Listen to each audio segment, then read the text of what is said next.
सामने खड़ा है।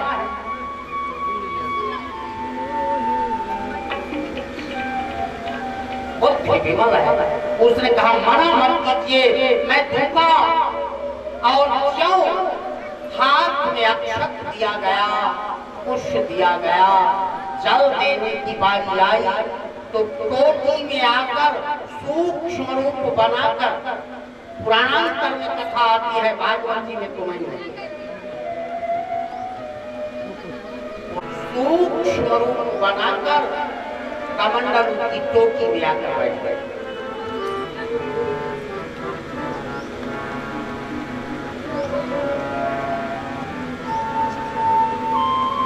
जल ही नहीं गिरेगा तो रजिस्ट्री पक्की नहीं होगी।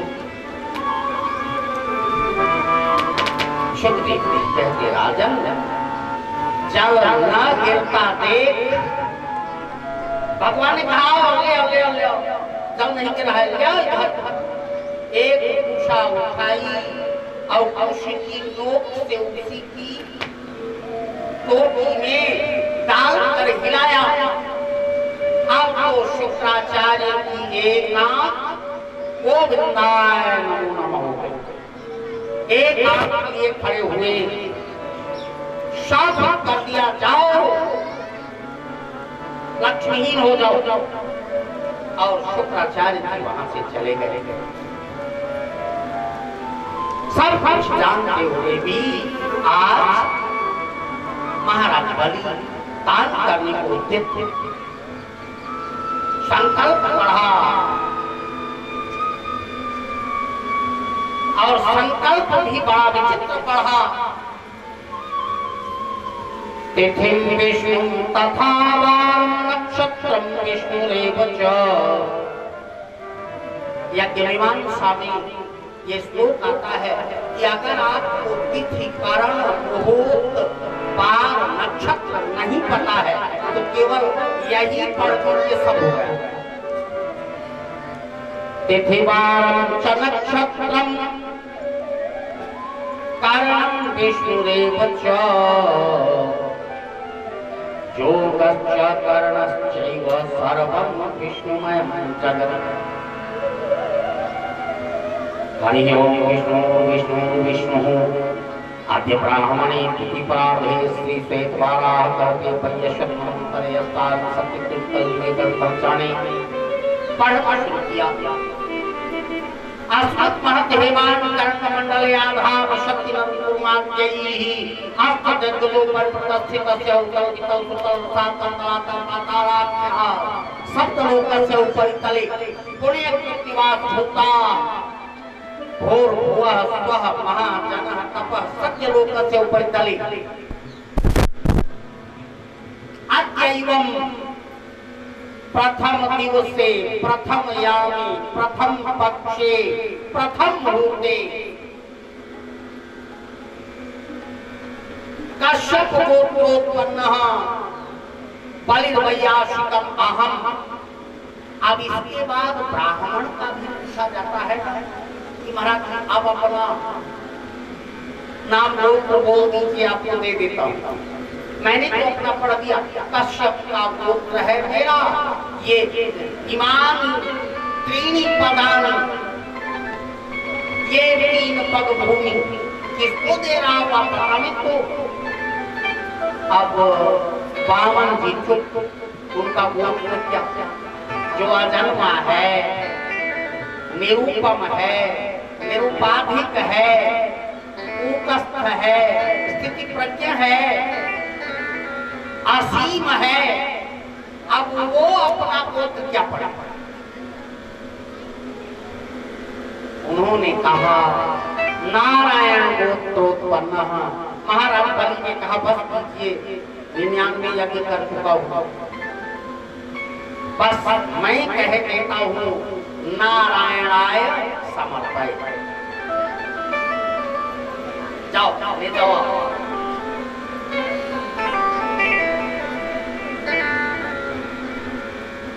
नारायण को समर्पित कर दिया और 3 पग भूमि देने के बाद नारायण ने कहा अब इसको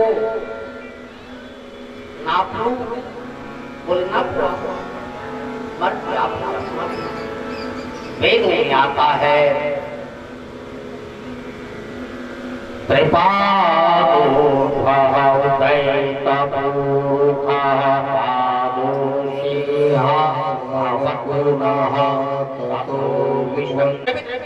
स्वरूप बना। भगवान ने एक पग उठाया पाताल से पृथ्वी लोक तक एक में और पृथ्वी से सत्य लोक तक दूसरे पग में ज्यों पावन भगवान के चरण सत्यलोक में अंडकटाह को छेद कर बाहर निकले, उसी विवर से दिव्य धार प्रकट हुई जो आई और ब्रह्मा जी के कमंडल में पड़ी, वही है श्री गंगा जी। मां गंगा का पवित्र जल अंडकटाह को छेद होने से जो विवर बना, उसी विवर से प्रविष्ट जल को ब्रह्मा जी ने अपने कमंडल में लगाया। सुखदेव जी कहते राजन, जब ब्रह्मा जी ने भगवान के चरण चिन्ह देखे, ध्वजा अंकुश घबराए, ये तो मेरे भगवान के चरण, नारायण के चरणों को धोया उसी जल से और धोकर अपने कमंडल में रखा, वही दिव्य गंगा जी। बोलिए गंगा महारानी की जय। मां गंगा प्राप्त। अब भगवान आए,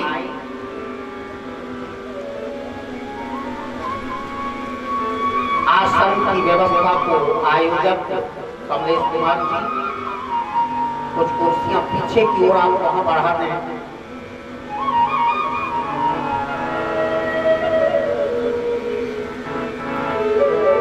सुखदेव कहते राजा, इसके बाद महाराज रानी ने सब कुछ दान किया, 2 पग भूमि हो गई, तीसरी कहां नापे। उसी समय भगवान ने पर्वताश को आदेश दिया, महाराज बलि को बांध कर गिरा दिया। तब तक विंध्यावली अंदर से आई। महाराज बलि की धर्मपत्नी महारानी, उन्होंने कहा ये क्या, मेरे दरवाजे पर ये क्या?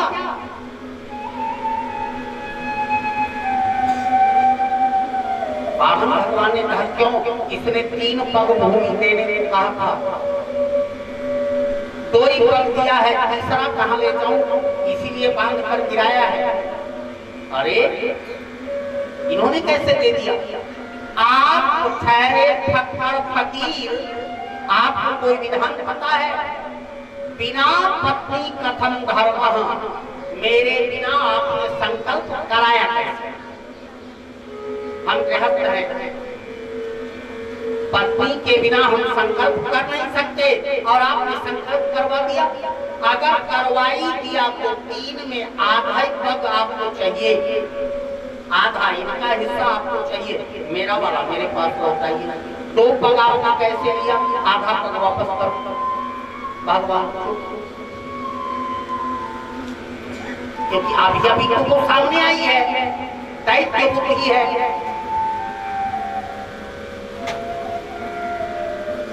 जब सामने रही थोड़ी देर तो उसकी भी बुद्धि हिम्मत हुई। अब महाराज बलि ने कहा चुप रहो, अब कुछ मत कहो। महाराज बलि ने कहा पदम तृतीयम पुरुषेष्वमें तत्। प्रभु आप बताओ, धन बड़ा होता है कि धनी? भगवान ने कहा धन बड़ा होता है, इतना 10 गुना। अगर आपने मेरे ऐश्वर्य को 2 पग नापा है तो मेरी कीमत कितनी है? 30 पग। आपने कहा है कि 10 गुना अधिक होता है, तो मेरी कीमत 30 पग है, लेकिन आप पदम तृतीयम पुरुषीर्ष में तक मेरे सिर पर ही पांव रख दो। भगवान ने पांव रखा। महाराज बलि के कहने से भगवान पट पहुंचाने के लिए सुतव लोक दे दिया महाराज बलि को। बलि ने कहा था आप चलोगे तो चलूंगा। भगवान भी चले गए। शर्त उसने रखी थी कि मैं जिस महल के दरवाजे से बाहर आऊं आपके दर्शन पहले हो। भगवान चारों दरवाजों पर जाकर बैठ गए। नारद जी ने ऊपर नीचे देखा, दौड़े दौड़े स्वर्ग चले गए। लक्ष्मी जी से कह दिया देवी प्रणाम, माता जी प्रणाम, पिताजी। देखो देखो नारद जी की बात देखो, विनोद मनो विनोद की बात। उन्होंने कहा देखो अभी मैं देख कर आया हूँ माता जी, क्या स्वर्ग में कुछ खाने वाने की दिक्कत थी क्या? पिताजी को देखा है एक जगह सेवादार बने हैं। कैसी सेवा? आपकी भाषा में बताऊं, बॉडीगार्ड बने हैं, गेट कीपर। लक्ष्मी जी ने कहा ऐसा कैसे होगा, आप चलो हम दिखाएं। आए, देखा भगवान तो वहीं बैठे हैं। देवी विंध्यावली शांत भाव से देख रही है। लक्ष्मी जी एक ब्राह्मण का वेश बना कर आई। उन्होंने कहा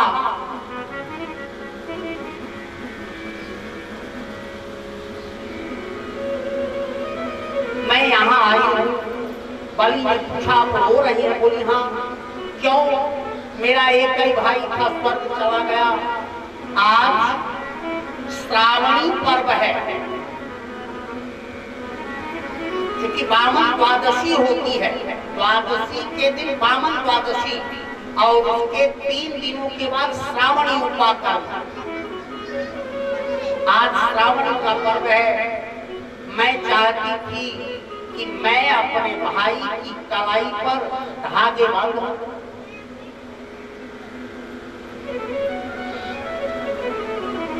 महाराज बलि ने कहा देवी इसमें रोने की क्या बात है?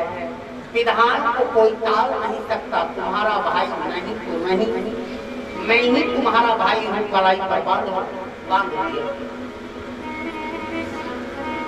लक्ष्मी जी से पूछा बहन तुम्हें आज क्या दे दूं?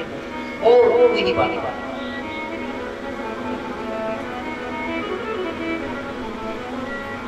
बहन ने कहा ये जो तुम्हारा गेट पर है ना, इसी को दे दो, अच्छा लगता है मुझे। महाराज बलि समझते थे लक्ष्मी जी की, क्योंकि लक्ष्मी जी के ही नारायण हैं और नारायण की ही लक्ष्मी हैं। वहां से लक्ष्मी जी नारायण को लेकर आती हैं स्वर्ग में और लक्ष्मी नारायण पुनः विराजमान होते हैं स्वर्ग में। बोलिए लक्ष्मी नारायण भगवान की। हरि बामन का रूप बनाया, गले माला पड़ी, झोली कांधे हरी गले माला पड़ी। मृगमाला बगल में दबाए, बलि राजा के द्वारे आए। मृगमाला बगल में दबाए, बलि राजा के द्वारे आए।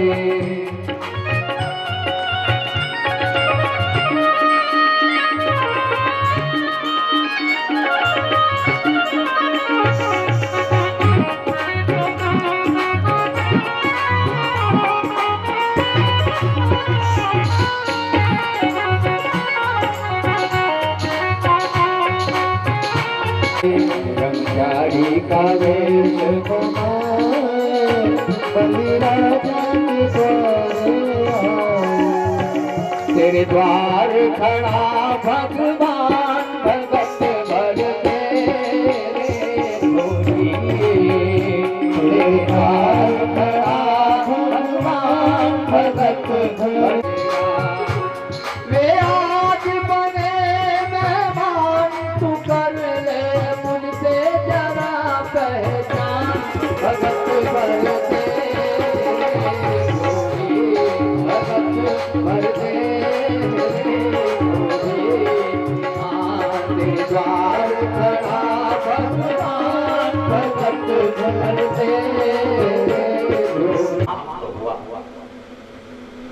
आइए नवम स्कंध में प्रवेश करते हैं। नवम स्कंध में 24 अध्याय है। 12 अध्याय राम जी के थे और 12 अध्याय श्याम। 12 अध्याय जो राम कथा है, सर्वप्रथम उसमें वंश वर्णन आता है।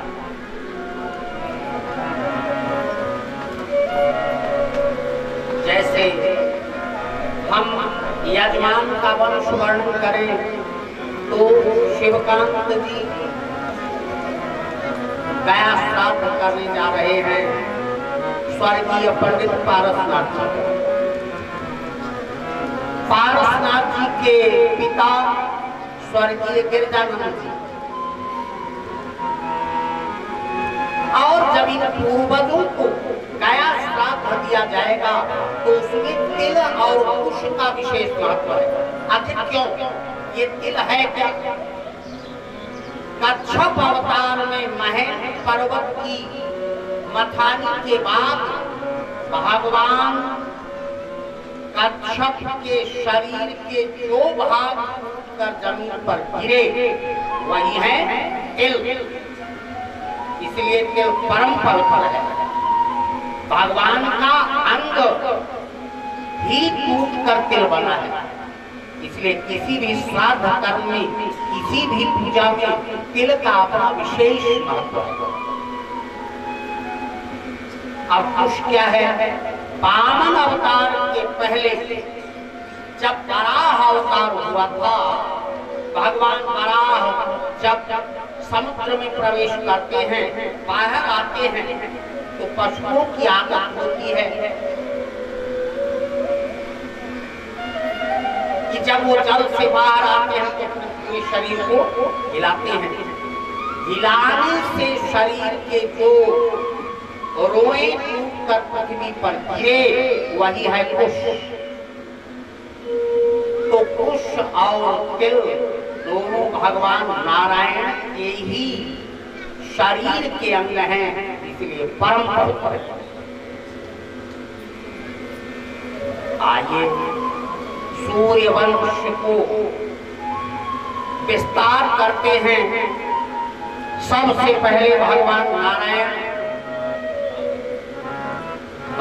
नारायण ने ब्रह्मा को बनाया।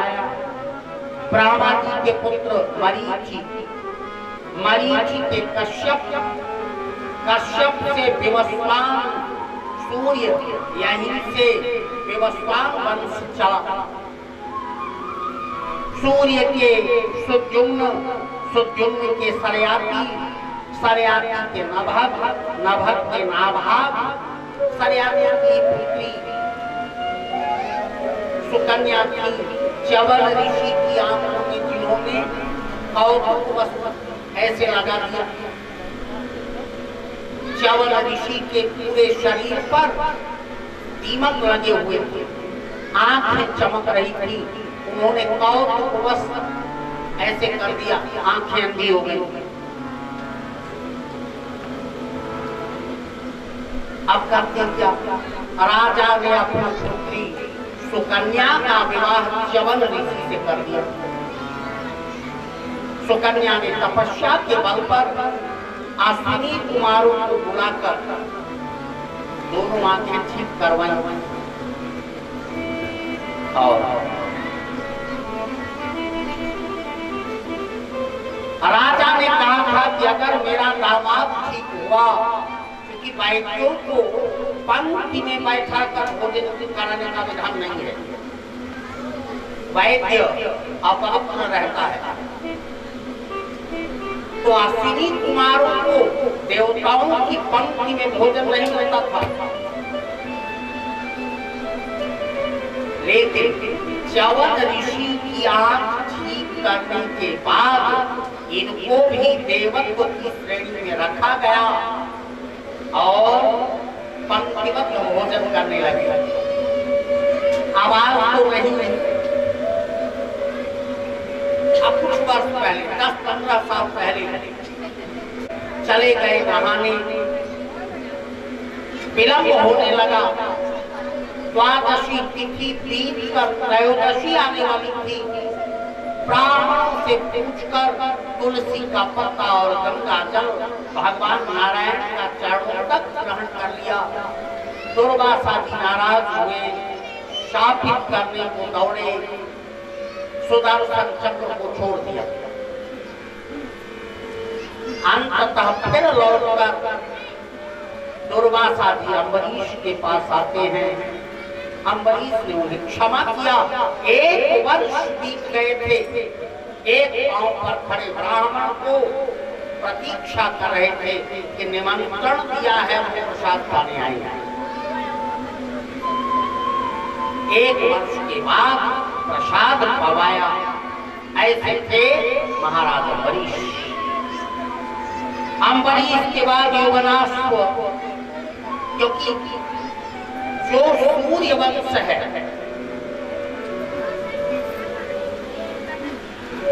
अगर शेषनाग की करोड़ों वर्षों तक इसका वर्णन करें तो समाप्त नहीं होगा। युवनाश्व एक राजा थे सूर्य वंश, महाराज युवनाश्व की कोई संतान न था। वशिष्ठ जी ने यज्ञ करवाया। यज्ञ मंडप में एक अलग से घड़ा रखवाया। आप हिमंत जल रोज उसी में डालते अंतिम दिन इसी को रानी को खिला देंगे, संतान हो जाएगी। दुर्भाग्य एक दिन महाराज युवनाश्व को प्यास लगी और उन्होंने उसी जल को उठाकर पी लिया। प्रातःकाल उसका प्राशन होना था। ऋषियों ने आज उस घड़े को खोजना शुरू किया। यही एक घड़ा था, यही एक घड़ा था। युवनाश्व ने हाथ जोड़कर कहा, महाराज वो जल तो हमने पी लिया। वशिष्ठ जी ने कहा, अब हम क्या करें? तुम्हें ही पुत्र पैदा होता, बड़ी समस्या। उन्हीं के पेट को फाड़कर एक बच्चा निकाला गया। अब कोई माँ को थी नहीं, खिलाएगा। उसी समय माता बाबा ब्रह्मा आए, इंद्र आए, उन्होंने अपना अंगूठा उसके मुंह में डाल दिया और उस बच्चे का नाम अब हो गया मानधाता। उसी वंश के राजा हैं। ध्यान रखना, सूर्य वंश में किसी का वंश नहीं चला बिना यज्ञ। मानधाता हुए। मानधाता के मुखकुंद, जिनकी कथा दशम स्कंद में आप श्रवण करेंगे। त्रिवंतन, त्रिशंकु, हरिश्चंद्र, बाहुक, सागर, ये वही सागर हैं जिनके 7,000 कपिलाश्रम में जलकर मरे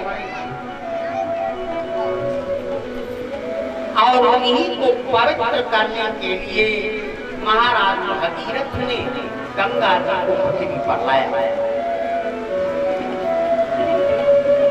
सागर के असमंजस, असमंजस के अंशुमान, अंशुमान के दिलीप, दिलीप के भागीरथ, भागीरथ के खड़वांग, खड़वांग के दीर्घबाहु, दीर्घबाहु के रघु, रघु के आज, और आज के दशरथ।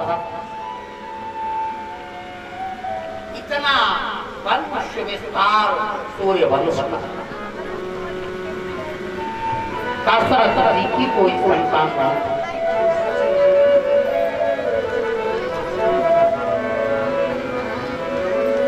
और जब कोई संतान नहीं थी तो उनकी उसे क्या पता पड़ता है। लेकिन एक बार मानस में प्रसंग आता है,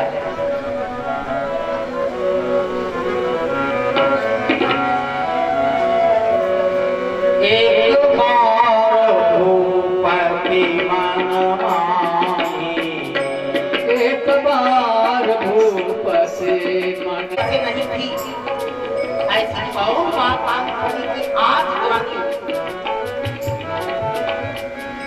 हुआ कि एक बार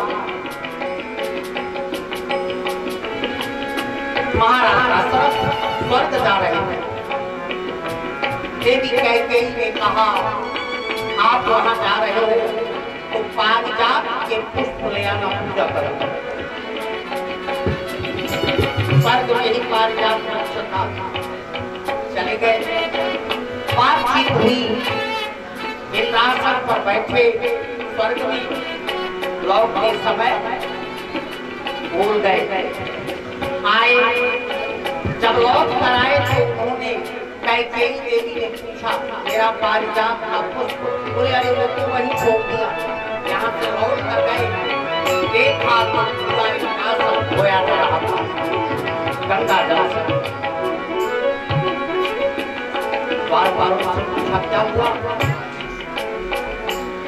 बोले कोई दशरथ नाम का राजा संतानहीन था, इंद्रासन पर बैठ गया, इंद्रासन अशुद्ध हो गया,